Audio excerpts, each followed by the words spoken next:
Welcome back, Wildcat Nation, to episode 10 of season 6. I'm Abby Harvey with Isaac Wolf, and today we're spotlighting the IWU men's tennis team. We will be joined by junior Riley Fuqua and freshman Eli LaGrange. Fuqua and LaGrange recently finished their fall at the ITA Midwest Regional, where LaGrange won in the round of 64 and Fuqua won in the quarterfinal. Fuqua also competed in number 1 doubles against Mount Vernon and won 6-1. The Wildcats ended their fall season in the Crossroads League quarterfinal against Huntington. Before we get started, here's your Crossroads League Week in Review. I'm Isaac Wolf with your Crossroads League Week in Review. We had some Crossroads League tournament champions crowned this week, so let's take a look at who claimed the trophies. In volleyball, number 3 Indiana Wesleyan continued their streak of no conference losses, defeating number 4 Grace in the semifinal on Wednesday 3-0, then downing the 3 seed Marion in 4 to win the Crossroads League tournament championship on Saturday. The Wildcats dropped the first set, then rattled off 3 straight victories, capped off by a 25-20 win in the 5th set. The junior duo of Ava Joldersma and Abby Porter led the way for the Wildcats, with Joldersma recording 27 kills and Porter tallying 58 assists. The Wildcats ride a 28-game win streak heading into the national tournament, where they will host the Talladega Tornadoes in the opening round before heading to Sioux City, Iowa for pool play and the rest of the tournament. The Wildcats took down the Tornadoes in 4 sets in last year's opening round tournament game, also played at Lucky Arena. In men's soccer, the 6th-seeded Spring Arbor Cougars topped the 4-seed Marion 4-1 on Wednesday. Jack Voigt had 2 goals, while Sahel Yasin and Rude Schneider also found the back of the net. The win gave Spring Arbor its 4th tournament title and first since 2020, and secured its spot in the 2024 NAIA Men's Soccer National Tournament. Indiana Wesleyan received the 7th overall seed in the national tournament and will host the winner of Milligan of Tennessee and Madonna University. They are the highest-seeded Crossroads League team in the tournament. Joining them are 11th-seeded Marion, who will make their first ever national tournament appearance and play Oklahoma City. The 13th-seed Huntington will play Mid-American Nazarene, last year's national champions. The 14th-seed Bethel will host Indiana Tech, and unranked Spring Arbor, who got in with the automatic bid of winning the conference tournament, will play 16th-seeded Clark University of Iowa. Games start this Thursday, and the opening rounds will run through this weekend before the 16 remaining teams head to Wichita, Kansas for the national championship. In women's soccer, the number 1 seed Spring Arbor won a thrilling championship match against the number 2 seed Marion 4-3. The Cougars conceded 2 quick goals in the first 14 minutes, but overcame the early deficit behind the first career hat trick from senior Kaylee Beekle, securing Spring Arbor's 2nd straight league title and the 12th in program history. The Cougars received the 8th overall seed in the national tournament and will host the winner of St. Ambrose University of Iowa and Oakland City University of Ohio. They are the highest-seeded Crossroads League team and one of 3 teams from the conference in the tournament. Number 12 Marion will host Life University of Georgia, and unranked Indiana Wesleyan will travel to Cumberland of Tennessee in their second-round matchup. Their first round will be played on Thursday, and the second round will take place on Saturday. Moving on to basketball, where number 3 Indiana Wesleyan is 6-0 after a 118-86 win over Trinity Christian of Illinois on Saturday. Cademan Bontrager led the way with 32 points for the Wildcats, whose next matchup will come at Platt Arena against number 13 Huntington, who is 7-0 after wins against Madonna and Cornerstone this week. Lane Sparks and Max Gizzi led the way, averaging 22.5 points and 16 points per game. That game will tip off Wednesday at 7:30 p.m. Number 21 Grace blew out Michigan Dearborn by 60 on Tuesday and followed it up with a 22-point win over St. Xavier of Illinois 102-80 on Friday. Ian Rash and Gage Shefton each averaged over 20 points per game in the 2 wins, highlighted by Shefton's 30-point showing on 13 of 15 shooting against St. Xavier. The Lancers' next game will come at home against Marion on Wednesday at 7:30. In women's basketball, number 2 Indiana Wesleyan extended their record to 7-0 with a pair of wins over then number 12 Indiana Tech and IU Northwest. Lily Frazier dropped 36 points and 11 rebounds on IU Northwest for the Wildcats, who got the win despite 32 points from the Redhawks' Jessica Carruthers. The Wildcats head to Huntington on Wednesday for the first half of a doubleheader with the men's teams, with their game tipping off at 5:30. Number 18 St. Francis is also 7-0 after wins over IU East and number 16 Indiana Tech. In their win over IU East, the Cougars held the Red Wolves to 39 points. Chloe McKnight, Isabella Gizzi, and Cassidy Crawford each scored in double figures for St. Francis, who plays Taylor in their first conference matchup on Wednesday at 5:30. Number 19 Marion is 5-1 after defeating Olivet Nazarene University on Wednesday, but falling to number 8 Cumberlands of Kentucky on Saturday in a triple overtime thriller.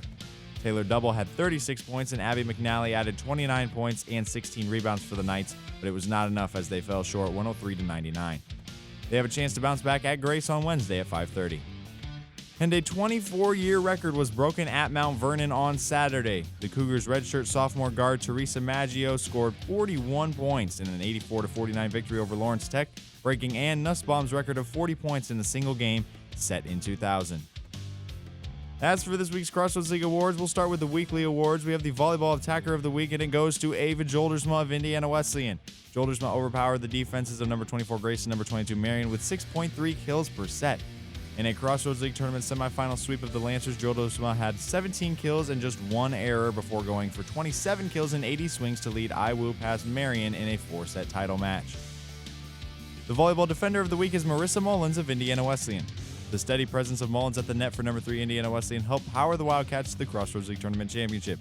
In the wins over Grayson Marion, Mullins tallied 8 total blocks, netting 1.1 blocks per set.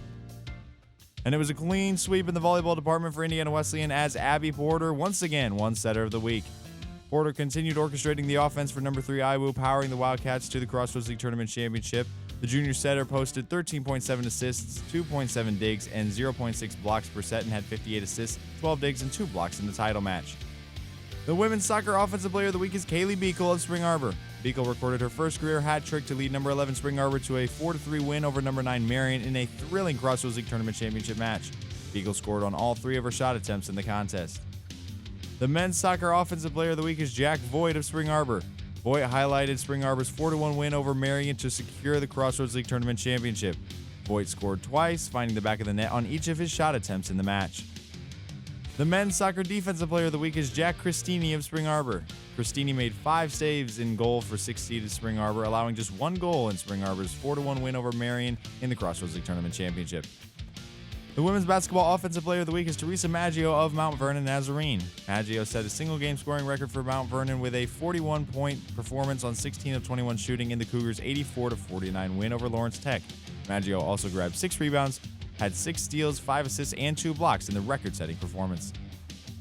The women's basketball defensive player of the week is Peyton Murphy of Grace. Murphy was at it once again for the Lancers, doing a little bit of everything with 22 points, 16.5 rebounds, 3 steals, 2 assists, and half a block in 39 minutes per game in wins over Cornerstone and Ohio Christian.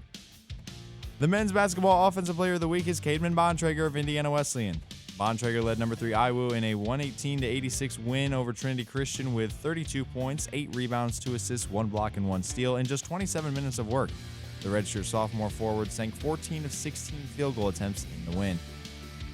The men's basketball defensive player of the week is Isaiah Malone of St. Francis. Malone led St. Francis past IU South Bend and number 25 Indiana Tech with 8 defensive rebounds and 3 blocks per game. In addition, Malone averaged 17 points per game on 68% shooting for the Cougars. The women's bowler of the week is Kayla Taffanelli of Spring Arbor. Taffanelli topped the field at the Bowling Green State Falcon Classic, knocking down 817 pins over 4 games. Taffanelli posted a game high of 231 and led Spring Arbor to the title at the 13-team event. And the men's bowler of the week is Brendan Riley of Goshen. Riley led Goshen at the BGSU Falcon Classic, topping all Crossroads League competitors at the event and placing 3rd overall with a total of 981 pins. As for postseason awards for men's and women's soccer, which were recently announced, on the men's side, the Crossroads League Coach of the Year is Nick Potter of Huntington. The Player of the Year is Piero Sabroso of Bethel. The Offensive Player of the Year is Brendan Niagurungo of Indiana Wesleyan. The Defensive Player of the Year is Daniel Santos Rosa of Grace. The Midfielder of the Year is Jose Garcia of Indiana Wesleyan. And the Newcomer of the Year is Sahelia Sen of Spring Arbor. On the women's side, the Coach of the Year is Shannon Andringa of Spring Arbor. The Player of the Year is Layla Brown of Marion. The Offensive Player of the Year is Lauren Marshall of Spring Arbor. The Crossroads League Co-Defensive Player of the Years are Gretchen Mallon of Marion and Reagan Kohler of Spring Arbor. The Midfielder of the Year is Katie Koger of Marion. And the Newcomer of the Year is Layla Brown of Marion. For full all Crossroads League team and honorable mention selections, visit crossroadsleague.com. That's all for this week. With your Crossroads League Week in Review, I'm Isaac Wolf. So you guys hosted the ITA Midwest Regional Tournament. How was the experience being able to play at home for that? It's definitely a great advantage, being at home and just being able to, have our teammates all around, because a lot of the teams that travel to ITAs are actually they only take a certain amount of people, and then also some of our families and our schoolmates and whatever, our friends are able to come out, so that definitely helps as well. And then also the fact that when we're not playing, we are actually able to go to class compared to while everyone else is traveling here. They're staying in hotels and missing everything. So it kind of helps both with tennis but also in academics, and it's really nice. Yeah, I would agree with that. I think definitely the academic part was huge. Being able to go to your classes and get your homework done and stuff, and then just head over and watch your teammates whenever they're playing was super nice, and it just made the scheduling a lot easier. And then honestly, like towards the end of the week when people are finishing up, other teams are leaving or players are going home, but we still almost always had the whole team out there supporting everyone. So that was awesome to see. So let's take it back to the beginning of your guys' journeys. How did you guys get into playing tennis when you were little? In 5th grade, I was playing football, got injured, and so that kind of threw off everything, I guess. And so I was just kind of like looking around and whatever, playing all these different sports, and my grandpa randomly bought me a tennis racket, and so tried it, and then found out that my middle school had a team, and then played it 6th and 7th grade. 8th grade, actually decided to kind of focus on that. My parents were like, okay, it's either basketball or you play tennis full time. And I was like, all right, tennis it is. So here we are so many years later. Enjoying it and loving it. So. Yeah, I also had to choose between tennis and basketball, but I chose a little later than him. I went to a small school my freshman year. I was playing basketball there, and they really didn't have enough guys to finish out the tennis team. And so they asked me to play, and I was like, I guess I'll just play. So after that, I played every year in high school, but it was really just kind of like a secondary sport that I just had fun playing in the fall and stuff. And basketball is my main priority. But as I got older, I kind of started picking up tennis, just like more and more, and just liked it more and more. And was like, oh, I really like this sport. And then some injuries came in basketball and stuff, and I just realized tennis was easier on the body. And so I decided to just go all in on it as I got to my senior year. How did you guys know you wanted to play in college? At a certain point, I prepared enough and loved the sport enough that the opportunity arose, and I started getting emails and texts, and I was like, okay, maybe this will be something that I pursue. And then towards my senior year, the guys that I was playing with in high school, we all really just focused and locked in on who we were and the sport we were playing, and I found so much joy in tennis and just all the opportunities and the friendships that it had brought in to me. So with that, I wanted to continue finding that joy, and then coming here, I've just been able to expand that and just grow in more opportunities as we find that we play in Christ now, and just it's brought so many great things. So I couldn't be more thankful for it, honestly. So. Yeah, I always wanted to play a college sport. I always planned on playing college basketball. I took some visits here or there on different colleges and was really looking at doing that in college. But when I decided to switch and going more all in on tennis, I wasn't sure what college sports held for me, and I did that. But I quickly talked to some schools and realized I had some opportunity there. So I just wanted to see how good I could get at it, just not having a tons of experience. So I just wanted to test the waters with it. Take me through your guys' recruiting process and how you guys ended up here. So mine's a bit unique. I actually got recruited here when they were number 3 in the nation. And so I came in and signed as I was never going to touch the court and maybe get to travel my senior year, just because they were so good and they had recruited so heavily. But then some things went down, and I get a call from the coach over the summer before I got here. And he was like, hey, everyone's leaving. I'm leaving. You're going to be playing next year. And so it was a big shock to me, and God definitely moved through that. So it was really cool to see and just how the opportunities arose. And now I've been here playing all 3 years, and it's really been a blessing. Yeah, mine was also probably a little bit weird, just in a different way. Because I talked to the coach here. I went about it like a basketball recruit would, just gave him the stats and stuff. We had a call, and I was really planning on talking to some other schools and stuff too, but the call just went really, really well, and he just kind of said the things I was looking for. I committed shortly after that because he just really said he was interested in developing me and stuff, and I was like, that's a perfect fit. That's just a God thing.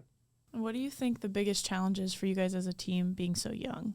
I'm one of the only two upperclassmen on the boys' side, so it's definitely been a change. In past years, we've been predominantly old, and I was one of the only underclassmen, and so kind of having that transition and me now being a leader has been so different, and just leading and showing all the young guys who we are and what we do here. So it's been a great experience, but it's also just so good for our future that we can kind of look forward and we can realize that we have so many years and so many kids coming up now that like while this year may not have gone like we wanted to, it's definitely going to be like if we all continue working and we all stay close, like we will definitely like improve and get better. Yeah, I think as one of the young guys, there's just a lot of good energy with it. Like everyone knows, like we're young, and all the other teams we're playing are way older than us. So Yeah. some of them got like 28-year-olds out there and stuff. So it's just knowing that we're way younger than them, that we have a lot of potential. So it's just everyone holding each other accountable to just fulfill that potential. So I think there's a lot of excitement going into the next few years. In being one of the few upperclassmen, what has your role looked like as a leader, and how have you stepped into that this year? So the last 2 years we had a really great leader in Isaac, and so him stepping away and kind of me and our other senior taking over the role as like captains and leaders, it's definitely been an experience. Just working with coach and figuring out all the dynamics of like helping a team run and doing all of these different things that honestly like I didn't even know were happening behind the scenes. So it's kind of been a cool experience, like I guess developing myself as a leader, but also like looking to how can I improve the people around me, and how can I make them better, and how can I make them, just see the goal and the drive that we have as a team. So, And Eli, what do you think has been your biggest adjustment being a freshman this year? I mean, the scheduling has been hard. You have a lot more independence. It's really up to you to just make things happen, to make things work. Parents aren't holding you accountable anymore. So it's really just, it's all on you. And so I'd say that's been the biggest adjustment.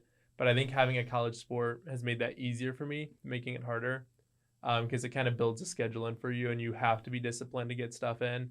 And if you're not really managing your time well, you're going to get really behind really fast. Is there any difference in how you guys train for the fall season and the spring season?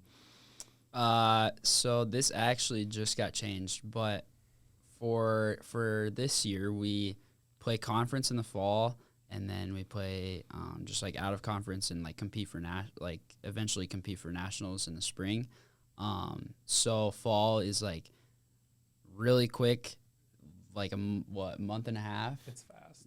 And so it's just like go. We get here 2 weeks before school starts, and we practice twice a day, do all that, start matches right away as soon as school starts, play for a month and a half, and then we're kind of done. And so we use like these next 3 months as like kind of workout preparation, do your own work. And then the spring is like we have a full month and a half, 2 months before we even play matches. So I think the spring is more developing what we learned in the fall and kind of learning how to either fix that or improve the things that we did right, compared to the fall is just like basically just getting here and starting right up and learning how to play college tennis if you're new or continue what we've done in the past. Yeah, I mean, I would say from what I could tell, like, you know, in the summer you're doing a lot of preparation on your own, and you've got to come into fall season. You got to come in shape because it's a lot of running right off the back. The 2 days, like, Oh, yeah. you're coming out of shape, it's going to be hard. And then it's just go. I mean, you don't really have tons of time to work on stuff. You're just getting in-game reps in as much as you can, and you're really just trying to manage your bodies and just, like, stay in a rhythm as you go through the fall season. And then once this kind of stretch hits, we start working out a lot. So it's like just rebuilding your body and just focusing on, it seems like 1, 2, 3 skills that you can really like try and improve, because court time gets a little limited as it gets colder. And I don't really know about the spring season. I haven't experienced it yet, so we'll see. Also, an important thing is like with us only having one coach between the girls and the guys, like in the fall we're both playing, and like we're obviously able to play outside because it's nice. And so a coach splitting time between that compared to in the spring, we're actually able to like develop more with coach because we only have 4 indoor courts, and so we're forced to practice separate. And so we're actually able to like practice, I guess, individually as a team with coach. And so that's also where we get like more training and more instruction from him is in the spring. So that's really nice. What are your guys' individual goals? Like, what do you hope to accomplish this spring? Or as a team, if you want to talk about team goals too. I would say just like finding a way to lead more effectively. I think this fall was kind of a harder season for us, and like that's partly on us captains, partly on us, just like as a leadership. But learning how to lead more effectively, how we can kind of. I think we do a great job off the court, becoming one team and one family. But then, how do we find that family and that team unity on the court? So just trying to find that and trying to work through that. That would be a personal goal. And then team goal is just kind of on the same track as that, just like playing as a team on the court and kind of creating that family. And then just kind of finding our purpose as we play. That's something that I think we could definitely do better and kind of dive into. So that would be a good team goal. Yeah, I'll just kind of go with the team goal right off that. I would say a big thing that I saw just as watching the matches play and stuff is like trying to find a way to be a team when you're 6 individuals out there, but still being a team. And that's like a hard thing to balance because there's no other sport like that. But I think, when you see teams figure that out, those are the really, really good teams. And I think we're on the right path to get there. We just have to put a few more things together. Then individually, for me in the spring, I think the main focus is just same what it was in the fall for me, is just to get more comfortable on the tennis court and just bring up all my skills and stuff and just really focus on improving the technical side of things. What kinds of things do you guys do off the court as a team to emphasize your relationship with Christ? We do a lot of activities together, and so and that may not be like Christ-centered, but I think just using those activities as platforms and like opportunities to incorporate Christ into them. So like whether that be going to meals together, right? We're praying and we're having great conversations at the table, and it's really different for tennis just because like we recruit a lot of foreign players that don't necessarily like believe, and so really finding and diving into like how can we even get that foundation for those guys, but also trying to build the foundation that some of the guys that come in as Christians or knowing who Jesus is and whatever, trying to develop that. So it's definitely a different dynamic just because we kind of have like 2 different crowds, I guess you could say. But yeah, I think we do a great job of incorporating him in like everything that we do, and just kind of sharing that, like divvying it up and like how we can share him with like different people depending on who we're talking to and whatever. Yeah, I'd agree. It's definitely an interesting dynamic with people from all sorts of different countries and backgrounds on the team. So it's just trying to find a way to balance that. And I think the best thing we can do, and I think we do a good job with it as a team, is to more show Christ through our actions than words. And I think that's the most effective way to do that. And like every week we have a Survivor night at his house where we go watch Survivor and just hang out and have a good time. And just him welcoming everyone to his home is just a great way that I think he as a captain shows Christ to everyone, just makes them more open to that kind of thing. And then we also do team devos before a lot of our practices early in the year. And we do team prayers to finish out. And I think just starting and finishing your practice with prayer just is a great way to keep everyone's mind on the right thing. I had a question off script. Who do you want to win Survivor this year or this season? It's kind of funny because we all have so at the beginning of the season, we all put our name, or not our names, but the contestants' name in. And so we each individually drew a paper. So we're all kind of rooting for our different players. But my player is Andy. Tough choice, but hopefully he pulls it out. My player's out. I forgot who she was, but she's out.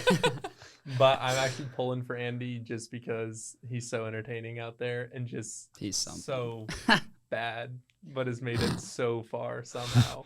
Yeah. So I would love to see an upset. I thought he was going to get voted out like the very first week. Yep. Yeah.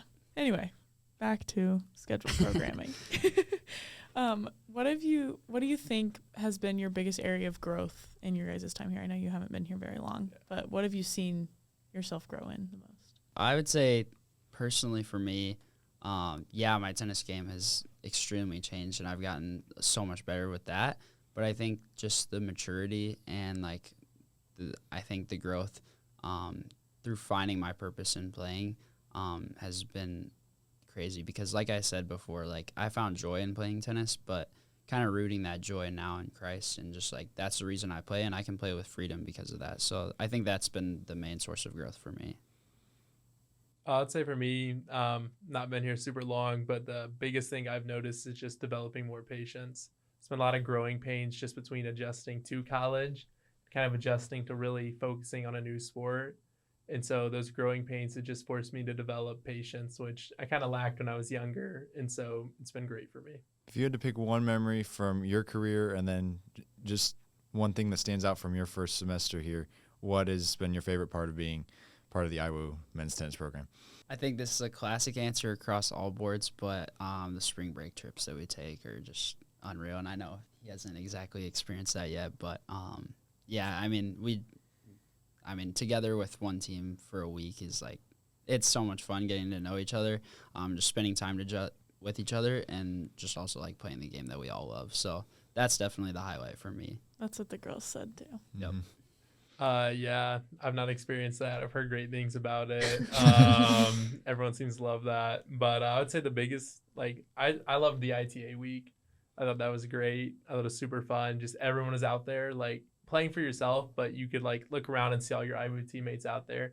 And I think my favorite memory of that was me and our teammate Max were on courts right next to each other. Both of us had made it to the second round at that point, and we were both playing players that were just, they were super good players. They're really good players. And I mean, just being next to each other, having the chance to play against a player of that caliber and just supporting each other out there. I just remember that was by far my favorite part of the season. I just saw a lot of growth on the court, and I thought that was super fun and a great opportunity to have. Thanks, Wildcat Nation, for tuning into episode 10 with IWU men's tennis Riley Fuqua and Eli LaGrange. Join us next week as we will highlight the esports team. I'm Abby Harvey with Isaac Wolf here on Wildcat Week, presented by Amplify Media.